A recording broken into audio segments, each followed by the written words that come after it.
Obrigada.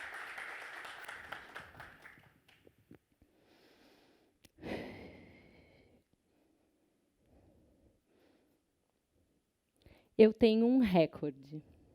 Provavelmente, eu sou a pessoa que mais fez versões para esse TEDx.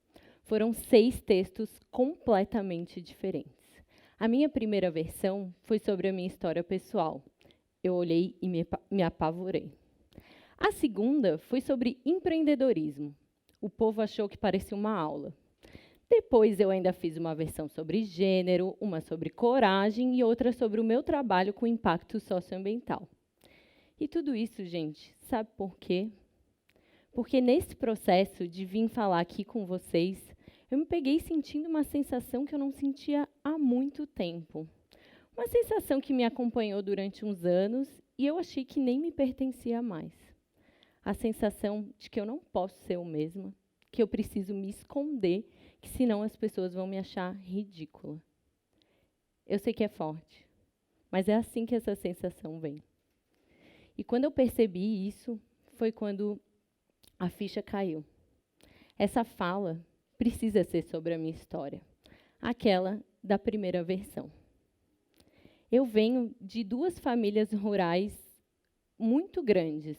E quando eu digo grande, eu quero dizer enorme mesmo.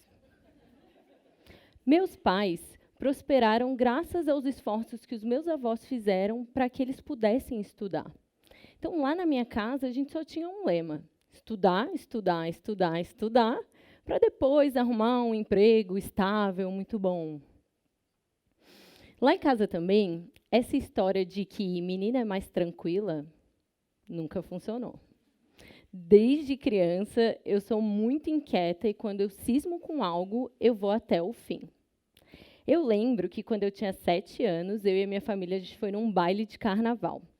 Lá tinha um concurso de fantasia, que eu cismei que eu queria ganhar.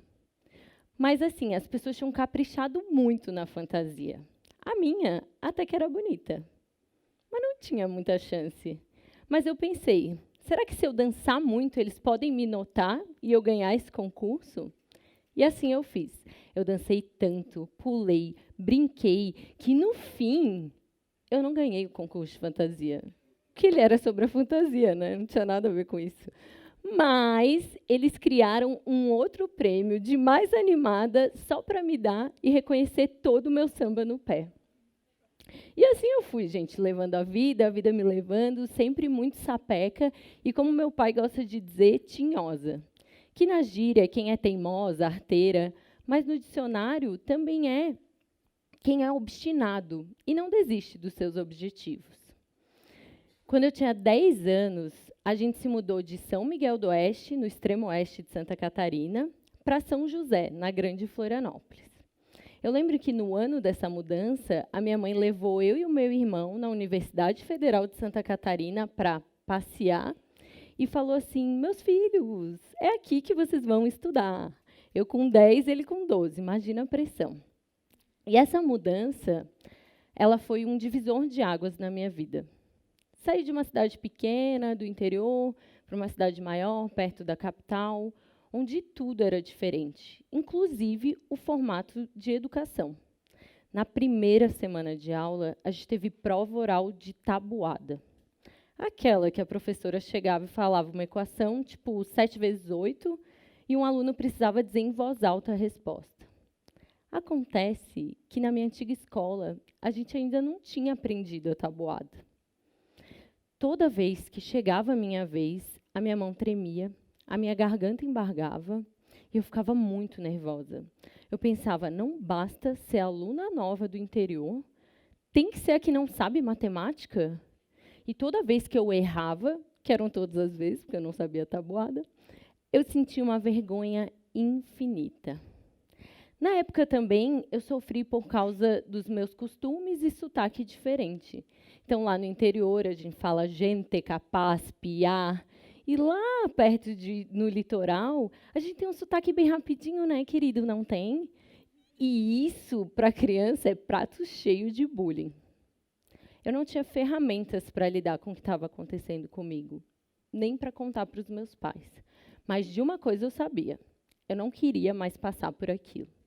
E o jeito que eu internalizei que isso ia acontecer é que eu tinha que ser muito boa em tudo, para que ninguém pudesse me criticar ou me achar ridículo. Logo, aquela Maíra tinhosa, que pintava o set e seguia o seu coração, deu lugar a uma Maíra mais séria, preocupada com o que os outros pensavam e também com o seu futuro. Muito rápido eu perdi o meu sotaque, me tornei popular na escola, boa aluna, boa filha e excelente nos esportes. Eu conciliava os estudos, as festinhas, os jogos e os compromissos familiares, que pelo tamanho da minha família, vocês devem imaginar que não eram poucos. E nessa, de buscando ser boa em tudo, eu fui perdendo a minha essência e me tornando algo mais agradável, mais nos moldes de sucesso, tentando me blindar de sentir aquela vergonha. E assim foi, e eu lembro que quando chegou o vestibular, eu fiz o que eu tinha que fazer para realizar o sonho da minha mãe. Passei na Universidade Federal. E o que eu fiz nessa UFSC, meus amigos, focada em buscar um bom currículo, fundei a Atlética, fazia parte do time de futsal, fiz projeto de pesquisa, fui bolsista de projeto de extensão, fiz 2 estágios, estudei inglês, francês, espanhol e fiz 2 intercâmbios. Até na Indonésia eu parei. E antes mesmo de eu me formar, eu já tinha conseguido um emprego super bacana, numa empresa descolada, onde eu tive um crescimento exponencial. Eu fui a primeira funcionária, passei por todas as áreas e, em menos de 4 anos, eu já era sócia e diretora de uma empresa que faz parte de uma rede global.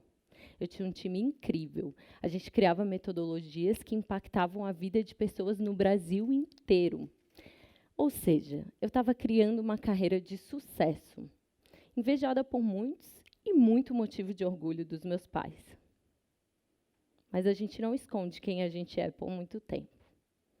Aquela menina tinhosa ainda estava dentro de mim. Ela só não tinha muito espaço para se expressar. Eu lembro de várias vezes me sentir sufocada e angustiada. E não é que eu não gostasse do que eu tinha feito. Eu amei a graduação, eu adorava o trabalho, e eu sou muito, muito grata por a minha mãe ter sonhado com que eu fosse mais longe do que ela pôde ir. Mas era a motivação do porquê eu fazia tudo isso que me sufocava. Sempre buscando uma aprovação externa que nunca era o suficiente. E aí, quando chegou em 2020, na pandemia, o ritmo das coisas diminuiu. Eu não tinha mais tantos eventos corporativos, compromissos familiares, os jogos.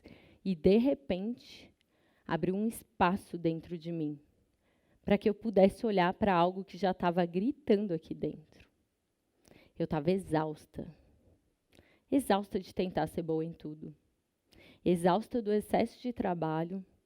Exausta do excesso de compromissos. Da agenda sempre cheia, das 1000 reuniões, eu não aguentava nem mais ver a minha cara numa videochamada. E aí, o que eu ia fazer? Tinha uma voz que dizia assim, larga tudo. Só de ouvir essa voz, eu sentia aquela vergonha. E aí eu fui empurrando com a barriga, e aprendi da pior maneira que quando a gente não se escuta, o nosso corpo fala. Foram meses muito difíceis. Eu tive insônia, pesadelos e pior. Um dia, eu acordei com a minha mandíbula travada por estresse. Eu estava desesperada. Eu cheguei na minha terapeuta e pedi um remédio tarja preta para que eu pudesse dormir. E ela disse que isso só ia mascarar algo que eu precisava entender e que ela podia me receitar apenas um remédio, que eu parasse, refletisse e tomasse melhores decisões para mim mesma. Depois desse tapa na cara, eu juntei toda a minha coragem, todo o meu dinheiro e decidi largar tudo. E pensei, vou fazer um sabático. Que, na verdade, foi um nome bonito para eu lidar com a vergonha do desemprego, já que eu não conseguia nem abrir um computador. E aí eu fui contar para o meu pai, tentar parecer que era o movimento da minha carreira, e ele disse, minha filha, não faça isso, talvez não seja tão bom, nananã, e eu percebi, cara, eu não estou sendo sincera. Eu falei, pai, a verdade é que eu não estou feliz. Ele me olhou assustado e falou, então vai atrás da tua felicidade, minha filha. Eu e a tua mãe, a gente vai te apoiar. E esse marcou um novo momento na minha relação com a minha família e amigos, que eram acostumados com uma Maíra que dava conta de tudo e, de repente, viram o meu lado vulnerável. Uma Maíra que, por um tempo, foi só uma criança meio perdida, que não sabia o que queria fazer, mas sabia que queria seguir um caminho de mais verdade. E, nesse processo, eu percebi que essa corrida pelo sucesso, ela até te dá cargos e salários, mas ela não tem garantia de felicidade. E aí eu comecei a entender o que eu fazia porque eu gostava e o que eu fazia porque eu achava que era o que os outros queriam que eu fizesse. Isso, amigos, são coisas completamente diferentes. Foi muita meditação, terapia, para começar a entender os meus desejos, escutar a minha intuição e, principalmente, bancar tudo isso. E nesse florescer da Maíra, eu descobri que empreender faz parte da minha verdade e que alegra muito a minha criança inquieta e tinhosa. Ainda mais empreender na área de educação, que foi o que mudou a vida dos meus pais lá atrás e a minha também. Por isso, hoje, a minha empresa trabalha para que empreendedores, profissionais e jovens possam buscar o seu caminho. Um desses projetos propõe uma jornada para que alunos do ensino médio possam experimentar do mercado de trabalho e do empreendedorismo para, a partir daí, construir um projeto de vida mais alinhado com a sua vocação. Um desses jovens, uma dessas jovens, é a Fernanda. A Fernanda é de São Luís do Maranhão e ela vem de uma família bem humilde. E ela achava que tinha que entrar no primeiro emprego para conseguir ajudar em casa. Durante a jornada, a Fernanda percebeu que ela gostava e era muito organizada e podia ter uma vocação no administrativo de alguma empresa. E foi dentro das nossas aulas que a oportunidade veio. A gente chamou uma pessoa do Sistema Nacional de Empregos para falar das vagas abertas em São Luís. A Fernanda se inscreveu em uma, passou e teve sua primeira experiência profissional. Menor aprendiz numa grande empresa no administrativo. E a história da Fernanda me lembra o trecho de um livro de uma pessoa que eu admiro muito, que é o professor Yunus. Ele é economista e ganhador de um Nobel da Paz. Ele diz assim, todas as pessoas nascem não só capazes de cuidar de si, mas também de contribuir para o bem-estar do mundo. Algumas pessoas chegam no seu potencial, outras, em função das desigualdades, não conseguem nem tirar da caixa seus dons e talentos. E o mundo fica assim, desprovido das suas contribuições. Hoje, eu trabalho para que mais pessoas possam tirar da caixa seus dons e talentos. Porque eu já vivi desalinhada dos meus. Mas eu sei que não tem nada de errado em ser como eu sou hoje. E que eu sou, sim, todas aquelas versões que eu trouxe lá no começo da minha fala para vocês. Sou mulher, sou empreendedora, trabalho com impacto socioambiental e ainda adoro um futsal. Desde que eu faça tudo isso pela motivação certa, que é a motivação de ser feliz e buscar o meu caminho. Mas esse TEDx me mostrou que eu não estou imune às sombras dos meus traumas, mas que, diferente da Maíra de 10 anos, hoje eu tenho ferramentas para lidar com o medo do ridículo e da vergonha. E toda vez que ele vem, eu penso, o que de pior poderia acontecer se eu sentir toda aquela vergonha?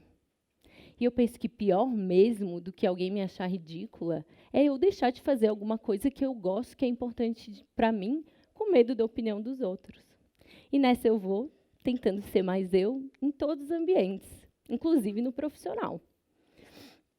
E eu me sinto mais leve, mais respeitada até, e percebo que é muito mais fácil ser quem a gente é do que se esforçar para tentar ser outra coisa. E que a autenticidade, ela conecta. A autenticidade, ela conecta, e logo eu não me sinto mais vulnerável à opinião dos outros. Isso lembra também o meu livro de cabeceira, chama Mulheres que Correm com Lobos.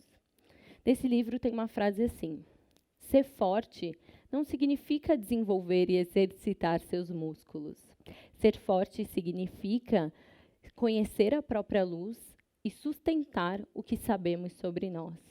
Ser forte significa manter-se firme e seguir a sua verdade. E essa é a minha verdade. Ela vem daquela menina tinhosa que descobriu que às vezes não é fácil bancar quem a gente é, mas que é muito melhor do que viver uma vida desalinhada de si. E se algum dia você se sentir desalinhado, se você sentir que você se perdeu da sua essência, eu tenho só uma dica. Volte para a sua primeira versão. É lá que mora a sua verdade.